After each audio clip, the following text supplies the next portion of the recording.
Okay guys, today we are going to cover theoretical, actual, and percent yields.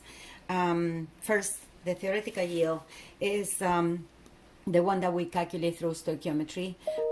When we make our calculations, we are always taking into consideration how much reactant we have and how much product we will obtain. That is corresponded to 100% of the yield, always. So the theoretical yield is going to be always 100%. The actual yield,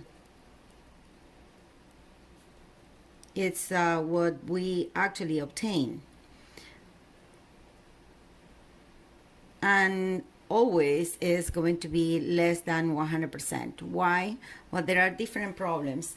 Side reactions may occur, reactions do not go to completion, spills on errors in the experiment, reactants that are not 100% pure, and so on. So the relationship between both of them can be done in the percent yield. So if the theoretical yield is 100%, the actual is going to be X%. If you look at videos or books, you're going to see that the formula is for the percent yield is the actual over the theoretical times 100, which is actually what we can deduce from this proportion. So if you remember this proportion, you don't need to remember the actual formula. So the percent yield is equals to the actual yield over the theoretical times 100%. Okay, so what are the minimum and maximum values?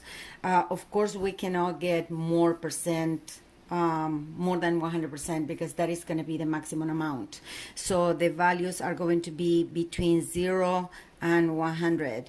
This is the value of the actual yield. The theoretical yield is always considered 100%. Okay, in the example that we are going to do, we put 5 grams of hydrogen to react with excess of oxygen. It says with enough, which is the same as excess of oxygen, and we obtain 30 grams of water, and they are asking us which is the percent yield. So we know first, we need to calculate first what would be the theoretical yield.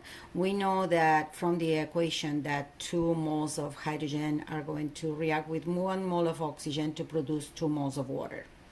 And then we calculated the masses, and 2 moles of hydrogen is 4 grams.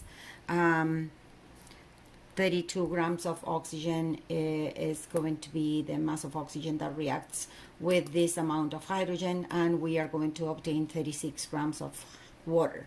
So if we put 5 grams of oxygen hydrogen to react, we would be obtaining more than 36 grams of water, because the oxygen is in excess. So with 4 grams of hydrogen, we obtain 36 grams of water.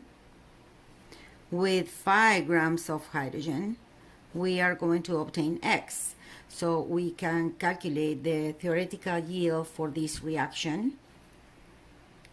So we have 5 times 36 divided by 4, which is going to be 45 grams of water. That is our theoretical yield. So again, 45 grams of water is 100%, because that is the one that we calculated.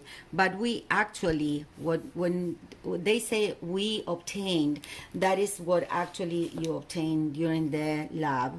So 30 grams of water is going to be X again. So X is 30 times 100 divided by 45. That is 66.67%. Then that is our percent yield.